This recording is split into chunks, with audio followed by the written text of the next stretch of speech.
guys, we're here in the game room and I have another great review for you here. I want to put out a disclaimer though. This was sent to me for review. I'm Steve from the Tech Buzz. Let's get started.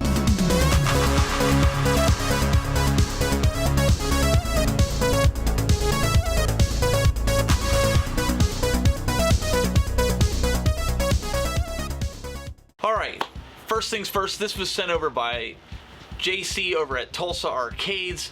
This is the brand new Switch Pinball table. Now essentially what you do is you can stick your Nintendo Switch inside of this table that JC supplied. Now I do want to stress that I had to supply my own encoder board and buttons for this build. The only thing that JC supplied was the actual table. He added the graphics and he also added the T-molding. Now there's different pricing and availability for this, so you need to check out Tulsa Arcades for more information. But I can honestly say, playing this pinball this way, using the table, has been a positive experience. In fact, it's been a positive experience that I went out and purchased the Arcade 1-Up Star Wars pinball table, which we'll have another video review when it gets here later this week. But I do want to stress that this is by all means my own response to this. JC has not reviewed this video ahead of time. The build quality on this is fantastic. It's got a lot of good positives with it. One of the things that I do wish is that it had an adjustable back for the pinball table. It seems like the slant is decent, but it needs to be slanted a little bit more in my personal humble opinion. Now, I did source these buttons from old Arcade 1-Up buttons, and the buttons on the Arcade 1-Up have a little hump on it, so essentially all I did was trace out the holes and use the Dremel to Dremel it out so that I could put those inside. The encoder board can be sourced on Amazon for about 30 bucks. You can get 2 encoder boards, so maybe you want to split the cost with a friend and get 2 encoder boards. Or in the case I always find is sometimes when you buy the encoder boards you can run into a problem where one arrives dead. So if you buy it, you can actually send it back and then you can have one to play. With the encoder board, I will show the spots that I used for the buttons, for the plunger, and for the start button, just to get you started. By no means do you have to keep it this way, but all in all, I had this set up in probably about 10 minutes. Thanks to P-Dubs over at P-Dubs Arcade Loft. Also inside the Switch, you need to turn on the USB-C. This will allow you to use the buttons for play.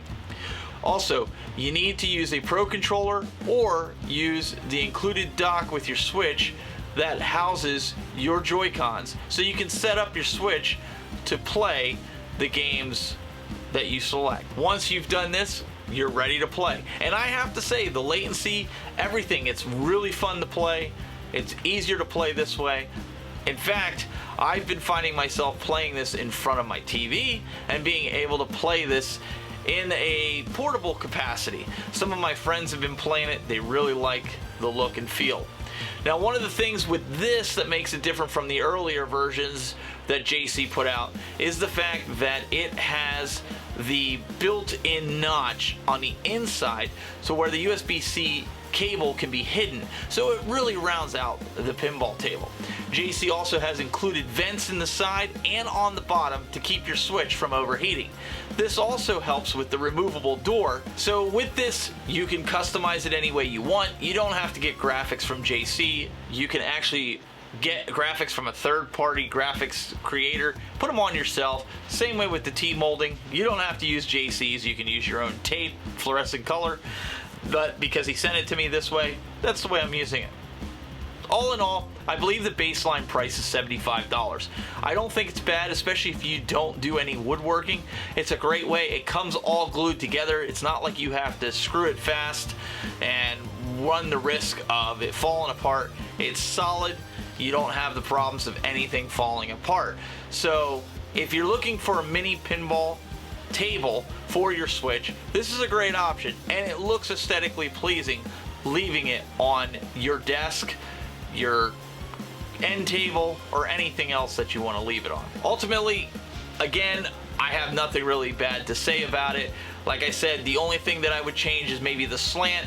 He is working on a back box that's gonna just light up, so that'll add to the aesthetics of this. But for what it is and the quality of it, I definitely give it a thumbs up, and I recommend you guys getting it as well.